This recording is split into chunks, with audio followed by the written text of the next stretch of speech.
আজকের বিশ্বে স্যাংশন বা অর্থনৈতিক নিষেধাজ্ঞা একটি পরিচিত শব্দ। শক্তিশালী দেশগুলো প্রায়ই দুর্বল বা বিরোধী রাষ্ট্রের উপর চাপ সৃষ্টি করতে এই কৌশল ব্যবহার করে। উদাহরণ হিসেবে আমরা দেখতে পাই, যুক্তরাষ্ট্র বহু বছর ধরে ইরানের উপর কঠোর অর্থনৈতিক নিষেধাজ্ঞা আরোপ করে রেখেছে। এর ফলে ইরানের অর্থনীতি, ব্যবসা-বাণিজ্য এবং সাধারণ মানুষের জীবনযাত্রা ব্যাপকভাবে প্রভাবিত হয়েছে। কিন্তু আপনি কি জানেন, স্যাংশন এর মতো এই কৌশল নতুন কিছু নয়। ইসলামের ইতিহাসে এর একটি প্রাচীন ও হৃদয় বিদারক উদাহরণ রয়েছে, যা ঘটেছিল প্রায় 1400 বছর আগে। চলুন ফিরে যাই সেই সময়ে মক্কা নগরীতে। তখন নবী মুহাম্মদ সাল্লাল্লাহু আলাইহি সাল্লাম আল্লাহর একাত্মবাদের দাওয়াত দিচ্ছেন।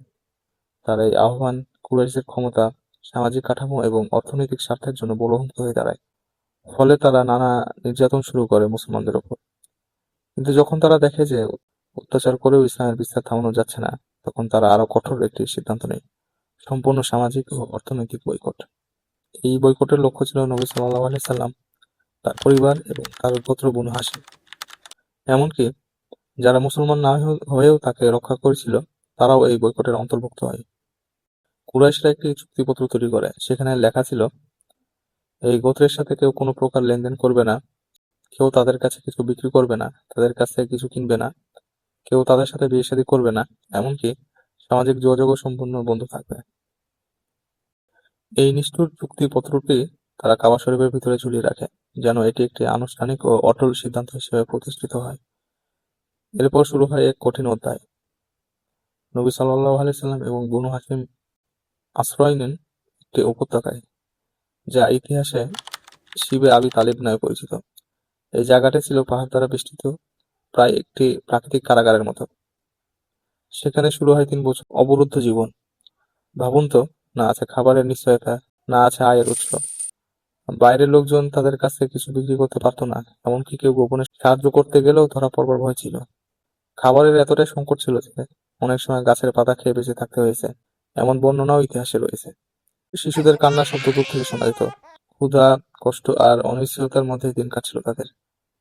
এ অবস্থা শুধু মুসলমানদের জন্যই নয়, বরং পুরো বনু হাশিম গোত্রের জন্য ছিল, যাদের মধ্যে অনেকেই তখন ইসলাম গ্রহণ করেনি, কিন্তু আত্মীয়তার বন্ধনে নবী সাল্লাল্লাহু আলাইহি সাল্লামকে রক্ষা করেছিল।